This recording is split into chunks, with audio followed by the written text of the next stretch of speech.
Hello and welcome back to Helldivers.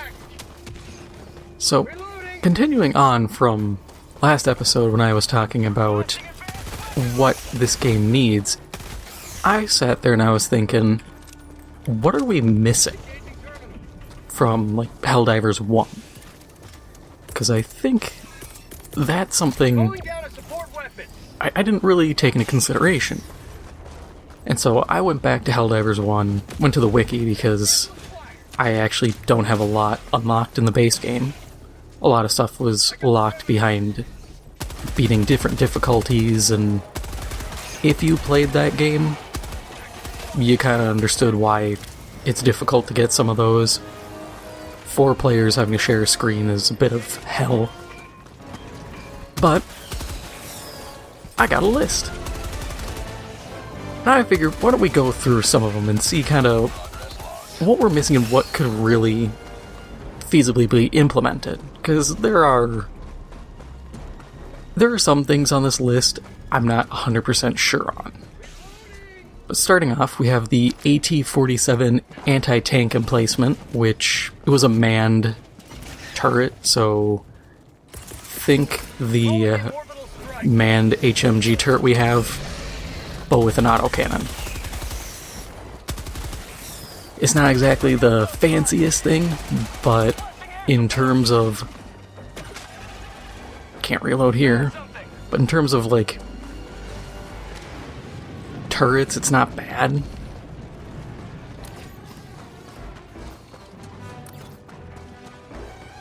But then there's the anti-personnel barrier, which is... it's razor wire. That's all it is. It slows and hurts enemies. That one I actually think they could very easily implement. The big thing is going to be what kind of damage. I think universally it has to apply slow, but I think any kind of... I'd say any kind of damage should be like a slashing and kind of mitigated on, like, automatons, for obvious reasons. A robot isn't going to take damage from razor wire.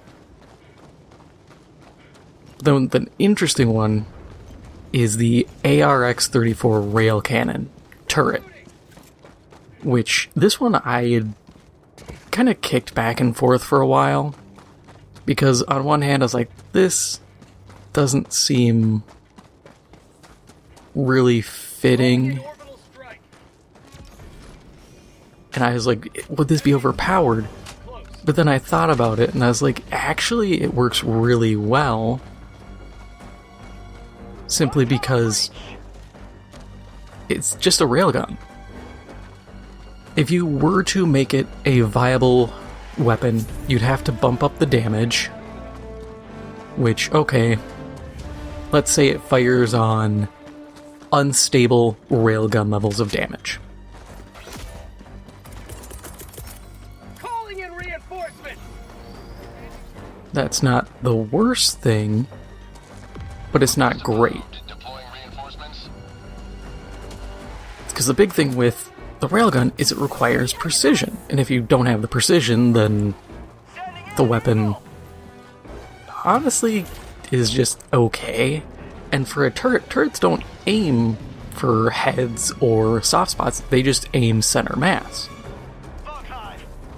So we could get a cool, like, rail cannon turret that its big bonus would probably be just, hey, it can punch through a guy and the guy behind him. Is it good? Is it bad? Up in the air. There was my personal favorite, which is the Humblebee UAV, which in the original game it just kind of marked enemies on the minimap, which it's okay. I liked using it because it was nice having intel.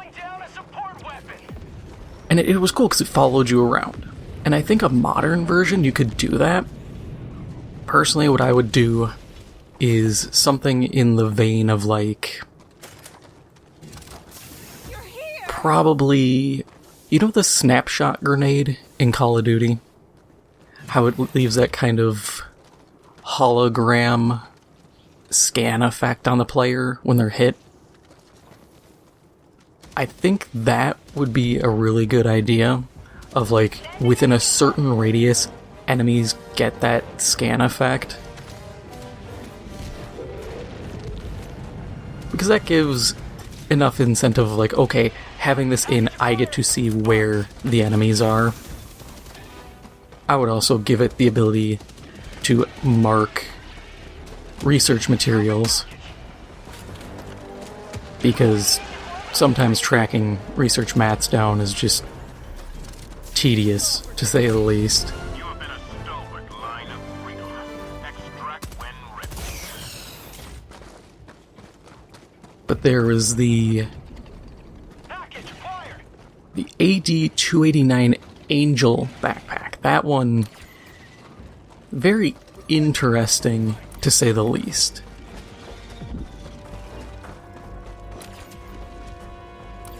Because that would actually... It was a drone, but it healed allies.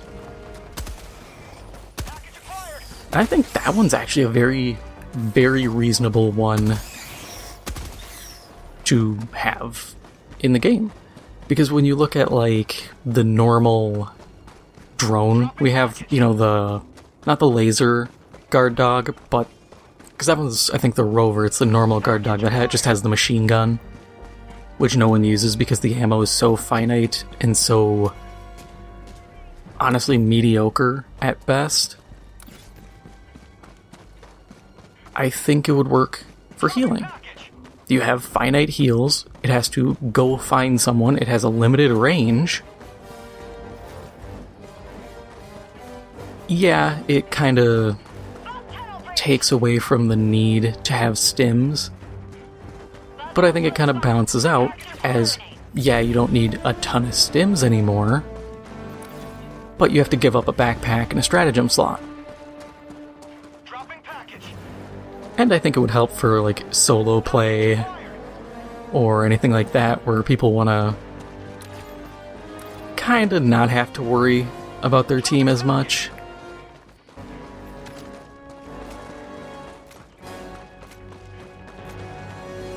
Another actual backpack is the SH-32 Directional Kinetic Shield. So, the shield backpack, but it just puts a wall in front of you. That's one I think fits perfectly. It's strong, but it's not overpowered. Granted, I never thought even the shield backpack was overpowered.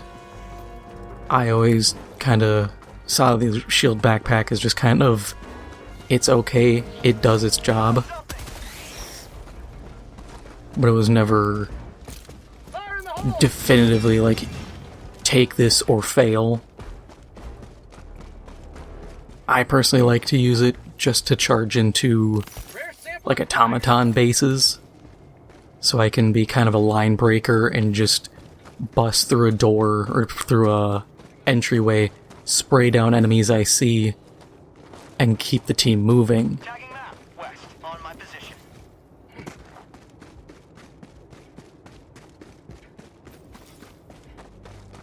But there were some guns as well within this list of stratagems. There's the M25 Rumbler, a portable mortar, which, me being someone who loves indirect fire weapons, that would be amazing. And in Helldivers 1 you could actually upgrade these things, and the Rumbler got what amounts to poison munitions.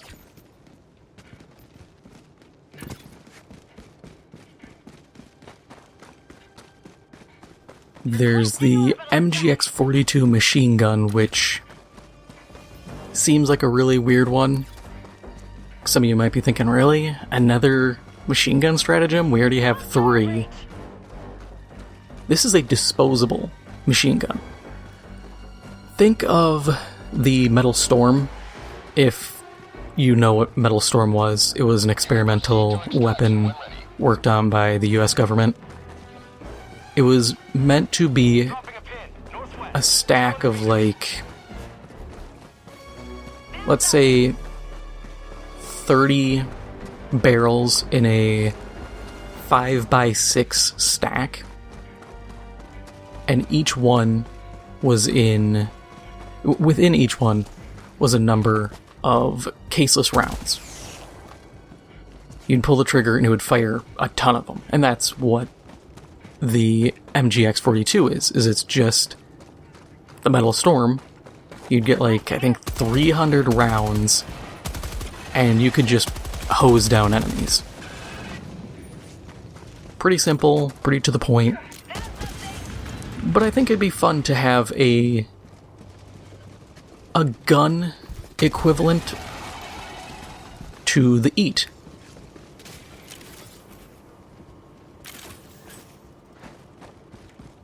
I don't see a problem with having disposable options, and as with many things in this game, if you don't like it, you don't have to use it, and we all win. Tagging map. Southwest. 200 meters. Standing in an eagle. Marking location. Southwest. Oh, he found the rock. Okay, cool.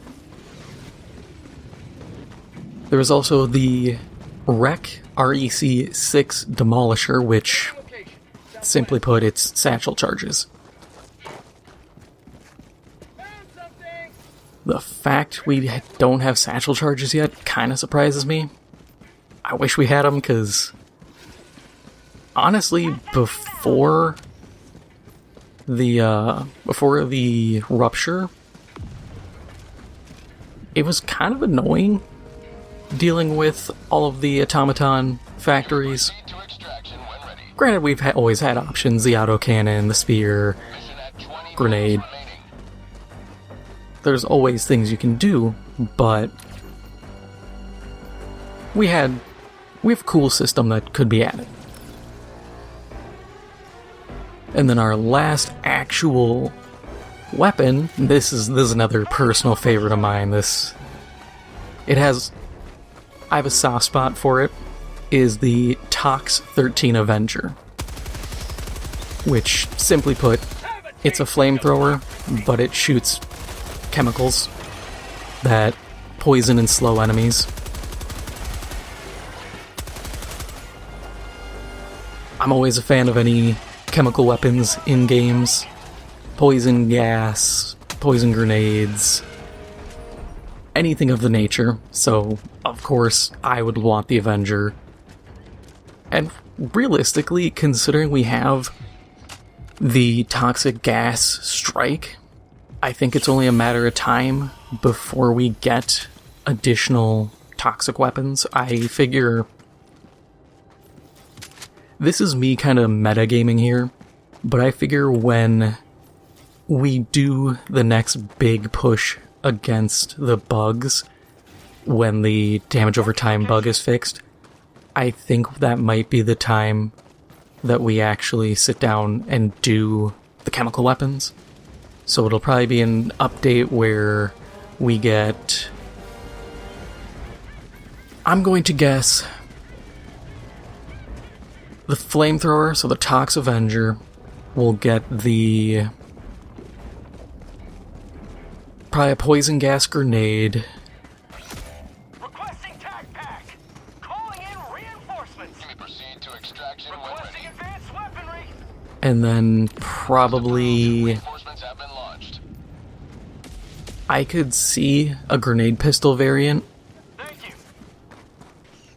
A grenade pistol variant would make a lot of sense, but I'm not going to say definitively that would be the thing. But I think we would see the start of gas weapons. Then we actually have vehicles, which there's the XO-48 Obsidian exosuit, which we've already seen actually data mined in this game. That is the mech with the Affirmative. twin autocannons on each side. Then there's the XO-51 Lumberer, which is a mech with a flamethrower and a 90mm cannon. Pretty solid. Can't really complain. The M5 APC, which had a double barrel light autocannon and machine guns. I think that is more or less the original like APC we've found in game files. So I think that's just that one returning at some point. But there's the M532 HAV, which would be like heavy assault vehicle or heavy attack vehicle, which is a 90mm cannon instead of the twin-linked auto cannons. And I think that one has like proper tank treads. Oh no, that one actually didn't have tank treads, because the next one is the TD-110 Bastion, which was the tank. Nothing special outside of it's a tank.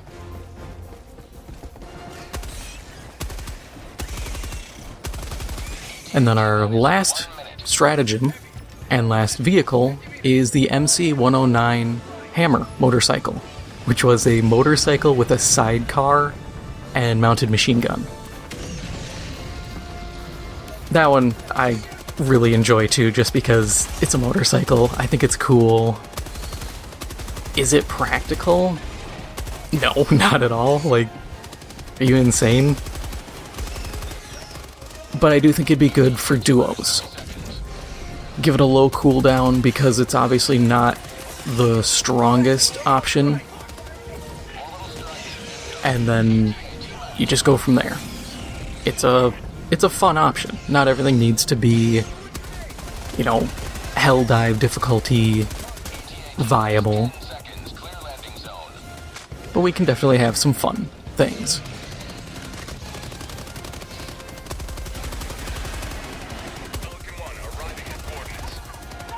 But that's all I have for the stratagem side of this.